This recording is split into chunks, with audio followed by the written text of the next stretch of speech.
Okay, hello everyone. We're going to talk a little bit about the peer review process. Since we don't meet in person, I thought it was important to give you a bit of information about how you go about reviewing one of your fellow students' papers. There are some resources available for you under the content section and then under position paper. And you will see here peer critique guidelines and forms. So you need to access that form. I'm going to go ahead and download that. And I will show you that in just a minute. And then here is some information under why peer review. This is a really important process for you, a good skill for you to learn. It helps you be able to offer insights to someone else regarding the quality of their paper and the content. And then it also helps you to be able to see areas for improvement in your own paper. So it has a dual purpose. So just take your time if you'd like and read through this.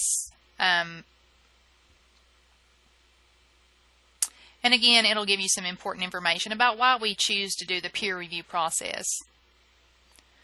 So the first thing you'll do is you should receive a de-identified paper from one of your fellow students. And so you will have that at your disposal, as well as the peer critique guidelines and form. And so basically this is a step-by-step process.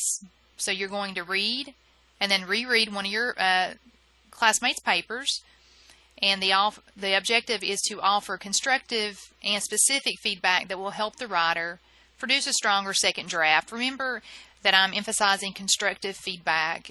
It's important that you're not derogatory or have inappropriate comments either on this form or on the student's paper, because think about it from the perspective, if I were reviewing your paper, I would be giving you constructive feedback.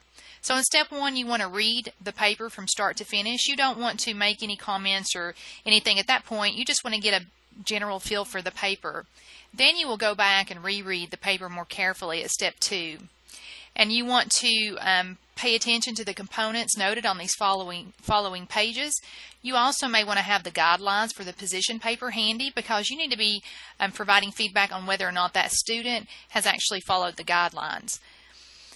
You will provide comments again on this document as well as on the student's paper itself. And you will want to do that using track changes in Word.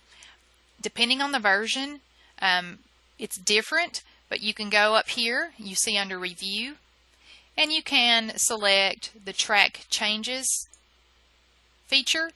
And then here you want to go with all markup, particularly once you get your paper back. If you have simple markup, it won't actually show the revisions that you're making or the suggestions. For example, I may type something here. You see that I've typed this. Notice over here there's a red line. That indicates that someone has made recommendations, but you can't actually see them. But if I go to all markup, then I actually see that they've added this information in. You can also highlight a specific area where you want to make a comment and put new comment. You may want to say sentence structure inappropriate or something to that nature. And so that's another way to provide feedback. You're not expected to rewrite the paper, but you are expected to provide feedback on the overall flow and focus of the paper, its logic, sentence structure, the mechanics, its use of research to support the findings, and other issues as it relates to the paper mechanics. Remember to save your paper with your last name and first name, peer review with edits, so that we will be able to identify that. And once you complete this document, and then provide feedback on the paper itself, you will actually submit 2 documents to the Dropbox. It doesn't matter if you provide feedback to the paper itself first, or you do this document first. But let's say that you've already read through the paper once and now you've provided specific feedback and comments on the paper itself. You may have noted that they didn't have a title page. That may be your first comment. And then you start noticing that they don't have headings. You may comment about that, or misspelling, or grammar, or there's not enough research. So you'll have all that in your track changes on the paper itself, that student's paper. Next, you'll go through here and you'll follow this step-by-step process. And notice that I have some minimums. Again, this is to help with the writing minimums for a writing intensive class. You have to write at least 15 pages. And so I prefer for that not just to be a research paper. So this is one way for us to meet that 15 page mark. And so you'll see the first thing here is the writing easy to understand. Does the paper move logically from one point to the next?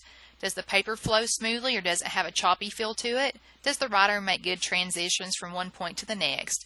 And then you'll rate that. You may highlight it like that. And so you'll say that it needs revision. And then you'll tell the writer or the author of that paper why you felt like that it didn't flow well. And so you'll give some feedback directly here. And so you'll follow this rubric until you get finished. Once you complete both documents, you will upload them both, the peer critique guidelines and form, as well as the student's paper, to the appropriate D2L Dropbox. In addition, I've also have two resources that show you how one of the students actually completed this process, and this is the expectation that I would have. So you see here peer critique. This is a sample form. So have a look at this and see how the student addressed some of the issues. On the question about general flow, the author said it needs revisions, and they stated that this paper lacks fluidity and continuity of thought. Sentences were burdened down with unnecessary words, redundant phrases, excessive quotations, lack smooth transitions, so on and so forth. Then in the actual paper, that's where you will identify the specific areas that you felt like there were redundancies, that there were excessive quotations, that there was a lack of a smooth transition. You may insert a comment and say you need to place a transition here. So you have that form to resource, and then here's the actual paper with feedback. Once again, we see that the person has referred to the guidelines, do not number the title page for this assignment, and told the person even that their title itself was redundant. So you can go down through here and you can see the extensiveness that this individual reviewed the paper. And this is kind of the expectation. Again, you're going to provide feedback to this student, and notice that they're not rewriting the paper for the person. They're asking questions. They're wanting clarification. They're suggesting that statements don't make sense, or that you're making statements without evidence, so on and so forth. So refer to this as you do the peer review process as well. And notice that this student even makes comments in the reference section. So they're looking at the entire paper. So that's a brief tutorial on how you will approach the peer review process. Remember to check the due dates for when you need to have both the student's paper and the peer review form submitted to D2L. And let me stress that this is almost an all or nothing assignment as it relates to grades. This is so important that I expect you to do your best, and remember that you would want good feedback on your paper so that you can make the necessary revisions. So give that same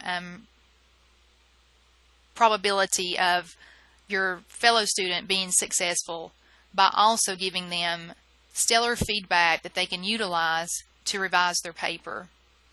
Thank you.